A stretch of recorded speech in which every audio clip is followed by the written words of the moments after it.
Guys, ನೀವೊಬ್ಬ YouTuber ಆಗಿದ್ರೆ ಅಂದರೆ ಈ ಪ್ರಾಬ್ಲಮ್ನ ಫೇಸ್ ಮಾಡಿರ್ತಾರೆ. ಏನಪ್ಪ ಅಂದರೆ, ನೀವೇನಾದರೂ ನಿಮ್ಮ ಐ ಟಿ ಸ್ಟೋರಿನ ಓಪನ್ ಮಾಡ್ಕೊಂಡ್ರಪ್ಪ ಅಂದರೆ ಅಲ್ಲಿ ಎನಾಲಿಟಿಕ್ಸ್ನಲ್ಲಿ ನಿಮ್ಮದು ವಾಚ್ ಟೈಮು ಮತ್ತು ವ್ಯೂಸು ಮತ್ತು ಎಷ್ಟು ಡಾಲರ್ ಆಗಿದೆ ಎಲ್ಲ ಶೋ ಆಗ್ತಾ ಇರುತ್ತೆ. ಅದು ವಾಚ್ ಟೈಮು ಡೈಲಿ ಮೈನಸ್ ಆಗ್ತಾ ಇರುತ್ತೆ. ವಾಚ್ ಟೈಮ್ ಆಗಿರ್ಬೋದು, ವ್ಯೂಸ್ ಆಗಿರ್ಬೋದು, ಡೈಲಿ ಮೈನಸ್ ಆಗ್ತಾ ಇರುತ್ತೆ. ನೀವು ಅಂದ್ಕೊಂಡಿರ್ತೀರ ನಂದು ವಾಚ್ ಟೈಮ್ ಎಲ್ಲ ಮೈನಸ್ ಆಗ್ತಾಯಿದೆ ಅಂತೇಳಿ ನೀವು ಹೆದರ್ಕೊಂಡಿರ್ತೀರ. ಸೊ ಯಾವುದೇ ರೀತಿ ಹೆದರ್ಕೊಳ್ಳೋ ಅವಶ್ಯಕತೆ ಇಲ್ಲ. ಸೊ ಅದು ಮತ್ತೆ ನೀವು ರಿಕವರ್ನ ಮಾಡ್ಕೋಬೋದು. ಅದು ಯಾಕೆ ಮೈನಸ್ ಆಗ್ತಾ ಇದೆ ಮತ್ತು ಹೇಗಪ್ಪ ರಿಕವರ್ ಮಾಡ್ಕೊಳ್ಳೋದು ಅಂತ ನಿಮಗೆ ಸಂಪೂರ್ಣ ಮಾಹಿತಿನ ತಿಳಿಸ್ಕೊಡ್ತೀನಿ. ಅದಕ್ಕಿಂತ ಮುಂಚೆ ನೀವು ನಮ್ಮ ಚಾನಲ್ಗೆ ಸಬ್ಸ್ಕ್ರೈಬ್ ಮಾಡ್ಕೊಂಡಿರೋ ಅಂದರೆ ಇವಾಗಲೇ ಸಬ್ಸ್ಕ್ರೈಬ್ ಮಾಡ್ಕೊಡಿ. ಹಾಗೆ ಇಷ್ಟೊಂದು ಲೈಕ್ನ ಮಾಡಿ, ಆಯಿತಾ? ಬನ್ನಿ ವಿಡಿಯೋ ಸ್ಟಾರ್ಟ್ ಮಾಡೋಣ. ಗೈಸ್, ಅದಕ್ಕಾಗಿ ನಾನು ಮೊದಲು ಐ ಟಿ ಸ್ಟುಡಿಯೋನ ಓಪನ್ ಮಾಡ್ಕೊತೀನಿ. ಇವಾಗ ನಾನು ಐ ಟಿ ಸ್ಟುಡಿಯೋನ ಓಪನ್ ಮಾಡ್ಕೊಂಡೆ. ಇಲ್ಲಿ ನೋಡ್ತಾ ಇರ್ಬೋದು ವ್ಯೂಸು ಮತ್ತು ವಾಚ್ ಟೈಮ್ ಶೋ ಆಗ್ತಾ ಇದೆ.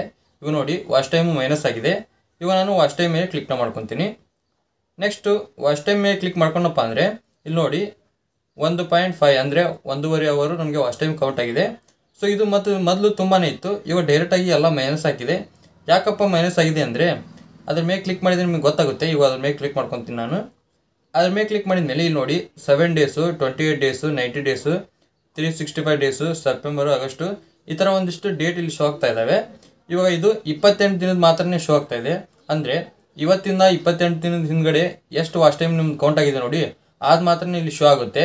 ಯಾವುದೇ ರೀತಿ ನಿಮ್ಮದು ವಾಚ್ ಟೈಮು ಮೈನಸ್ ಆಗಿರೋಂಗಿಲ್ಲ. ಮತ್ತು ಹೀಗಪ್ಪ ರಿಕವರ್ ಮಾಡ್ಕೋದಂದರೆ ಇಲ್ಲಿ ಮೇಲ್ಗಡೆ ತುಂಬಾ ಆಪ್ಷನ್ಸ್ ಬರ್ತಾ ಇದ್ದಾವೆ. 7 ಡೇಸು, 28 ಡೇಸು, 90 ಡೇಸ್ ಅಂತೇಳಿ. ಹಾಗೆ ಸ್ವಲ್ಪ ಸ್ಕ್ರೋಲ್ ಮಾಡಿ. ಇಲ್ಲಿ ಸ್ಕ್ರೋಲ್ ಮಾಡಿದ ಮೇಲೆ ಇಲ್ಲಿ ನೋಡಿ ಲೈಫ್ ಟೈಮ್ ಅಂತ ಒಂದು ಆಪ್ಷನ್ ಇದೆ ನೋಡಿ, ಲಾಸ್ಟ್ ಒನ್ನು. ಅದ್ರ ಮೇಲೆ ಕ್ಲಿಕ್ನ ಮಾಡ್ಕೊಳ್ಳಿ. ಅದ್ರ ಮೇಲೆ ಕ್ಲಿಕ್ ಮಾಡಿದ ಮೇಲೆ ಈ ಥರ ಇಂಟರ್ಫೇಸ್ ಬರುತ್ತೆ. ಇಲ್ಲಿ ನೋಡಿ ನಿಮ್ಮದು ಲೈಫ್ ಟೈಮ್ ಅಂದರೆ ನೀವು ಚಾನಲ್ ಕ್ರಿಯೇಟ್ ಮಾಡಿ ವಿಡಿಯೋಸ್ನ ಅಪ್ಲೋಡ್ ಮಾಡಿದ್ದಾರೆ ನೋಡಿ, ಅದು ಟೋಟಲ್ ವಾಚ್ ಟೈಮ್ ಇಲ್ಲಿ ಶೋ ಆಗ್ತಾ ಇದೆ. 4553 ನನಗೆ ವಾಚ್ ಟೈಮ್ ಬಂದಿದೆ ಟೋಟಲ್ ಆಗಿ. ಸೊ ಇಲ್ಲೇ ಇರುತ್ತೆ, ಅದು ಮೈನಸ್ ಆಗಿರೋಂಗಿಲ್ಲ. ಮತ್ತು ಅಲ್ಲಿ ಯಾಕಪ್ಪ ಕಡಿಮೆ ಶೋ ಆಗುತ್ತೆ ಅಂದರೆ ಲಾಸ್ಟ್ 28 ಡೇಸ್ ಮಾತ್ರ ಅಲ್ಲಿ ಶೋ ಆಗೋದು.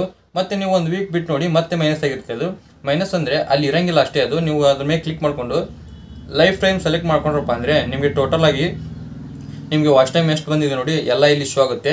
ಸೊ ನೀವು ಹೆದರ್ಕೊಳ್ಬೇಡಿ ಅದು ಮೈನಸ್ ಆಗಿರುತ್ತೆ ಅಂತ. ಖಂಡಿತ ಮೈನಸ್ ಆಗಿರೋಂಗಿಲ್ಲ, ಅಲ್ಲೇ ಇರುತ್ತೆ. ಅದು ನೀವು ಆರಾಮಾಗಿ ಚೆಕ್ನ ಮಾಡ್ಕೋಬೋದು. ಅದು ಲಾಸ್ಟ್ 28 ಡೇಸ್ ಮಾತ್ರ ಅಲ್ಲಿ ಶೋ ಆಗ್ತಾ ಇರುತ್ತೆ. ಇವಾಗ ನಿಮಗೆ ಗೊತ್ತಾಯ್ತು ಅನ್ಕೊಂತೀನಿ ಯಾಕಪ್ಪ ನಂದು ಮೈನಸ್ ಆಗ್ತಿದೆ ವಾಚ್ ಟೈಮು ವ್ಯೂಸು ಅಂತೇಳಿ. ಅದು ಯಾವುದೇ ರೀತಿ ಮೈನಸ್ ಆಗ್ತಾ ಇರೋಂಗಿಲ್ಲ, ಅಲ್ಲೇ ಇರುತ್ತೆ ಅದು. ಸೊ ನೀವು ಅದ್ರ ಮೇಲೆ ಕ್ಲಿಕ್ ಮಾಡ್ಕೊಂಡು ಲೈಫ್ ಟೈಮ್ನ ಸೆಲೆಕ್ಟ್ ಮಾಡ್ಕೊಂಡ್ರಪ್ಪ ಅಂದರೆ ನಿಮ್ಗೆ ಕಂಪ್ಲೀಟಾಗಿ ಶೋ ಆಗುತ್ತೆ. ಅಲ್ಲಿ ಹಾಗೆ ಮೈನಸ್ ಆಗೋದು, ಅಲ್ಲಿ ಯಾವುದೇ ರೀತಿ ತೊಂದರೆ ಆಗೋಂಗಿಲ್ಲ ನಿಮಗೆ ಮೈನಸ್ ಆದರೆ. ಇವಾಗ ನಿಮಗೆ ಗೊತ್ತಾಯ್ತು ಅನ್ಕೊತೀನಿ ಯಾಕಪ್ಪ ನಮ್ಮದು ವಾಚ್ ಟೈಮು ವ್ಯೂಸು ಮತ್ತು ಸಬ್ಸ್ಕ್ರೈಬರ್ಸು ಮೈನಸ್ ಆಗ್ತಾ ಇದ್ದಾರೆ ಅಂತೇಳಿ. ನಿಮ್ಗೇನಾದರೂ ವಿಡಿಯೋ ಅಂತ ಹೆಲ್ಪ್ಫುಲ್ ಆಗಿದೆ ಲೈಕ್ ಮಾಡಿ. ಹಾಗೆ ಚಾನಲ್ಗೆ ಯಾರು ಸಬ್ಸ್ಕ್ರೈಬ್ ಮಾಡಿ. ಮತ್ತೆ ಮುಂದೆ ಸಿಗ್ತೀನಿ. Thank you for watching. Love you all. Bye.